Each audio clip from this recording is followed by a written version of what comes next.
नित्य रूपम नित्यं वदाम्यं वर्णेव नित्यम् आरोहतां परिपूर्णमदैव रूपम् गुरुदेव तुभ्यं सततं नमामि। जो समस्त देवताओं के अंशीभूत स्वरूप, जो नित्य मानव रूप में और सामान्य रूप में इसलिए रहते हैं कि जिससे अभिन्नता का बोध न हो, जो अपने आप में ज्ञान की साकार प्रतिमा है, जो इष्ट और साधक के बीच में सेतु है, जिनका शब्द ही अपने आप में जीवन की पूर्णता है। ऐसे ही मैं अपने आराध्य परम पूज्य गुरुदेव का हृदय से ध्यान करता हुआ प्रणाम करता हूँ और आपको आशीर्वाद देता हूँ कि आपके जीवन में पूर्णता हो।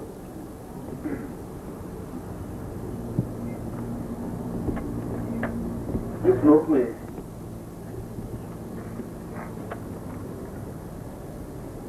कुछ नवीन बातें, नवीन तथ्य शंकराचार्य ने अपने शंकर भाष्य में स्पष्ट किए। मैं सुबह आपको बता रहा था कि जीवन की पूर्णता गृहस्थ में है, संन्यास में, क्योंकि संन्यास का तात्पर्य है छोड़ देना, और ये परिभाषा ही गलत हुई।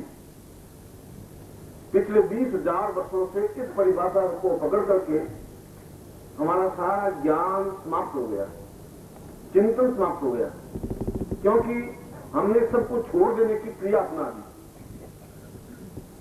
संन्यास का तात्पर्य छोड़ देना नहीं, संन्यास का तात्पर्य है त्याग देना।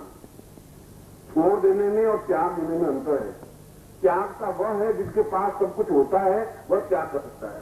छोड़ता वह है जिसके पास है ही नहीं, वह छोड़ेगा क्या। और हमारी परिभाषा संन्यास की कि छोड़ करके बैठ गए,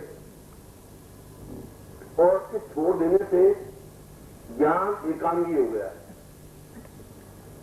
और हमने कृष्ण को पहली बार वैदिक काल से लगा करके आर्य युग और आर्यों से आगे चल करके पौराणिक युग, यह पूरा युग संन्यास युग रहा। मगर उनकी संन्यास की परिभाषा अपने आप में त्याग वृत्ति थी। इसलिए त्याग वृत्ति कि दधीची को जब हड्डियां मांगी तो उन हड्डियां दान करती। जब विश्वामित्र को उनका पूरा ज्ञान मांग दिया, उन्हें पूरा ज्ञान दे दिया। वह त्याग वृत्ति थी, उनके पास कुछ था। आगे चल करके नवीन परिभाषा का निर्माण हुआ। उन्होंने पत्नी को छोड़ देना, पुत्र को छोड़ देना, घर बार छोड़ देना, और ये सब को छोड़ करके जंगल में भटक जाना संन्यास की परिभाषा बन गई। और इस संन्यास में पिछले 3,000 वर्षों में हमें बहुत अधिक कष्ट, वेदना, परेशानियां, दुख दिए।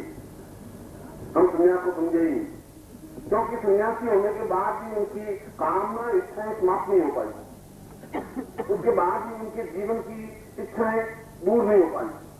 और कृष्ण को हमने पूर्ण रूप से योगी राज कहा। कृष्ण वंदे जगत गुरु, उसको गुरु कहा, संसार का गुरु।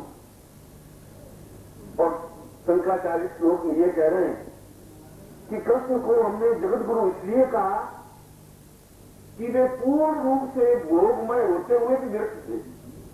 इसलिए भोगमय होकर के छोड़ देना, भोगों को छोड़ करके बैठ जाना, जीवन की अपने आप में उच्च कोटि की त्याग वृत्ति है। मैंने आपको बताया था कि अब वह समय आ गया है कि जब हम उस दिव्य साधना को दें।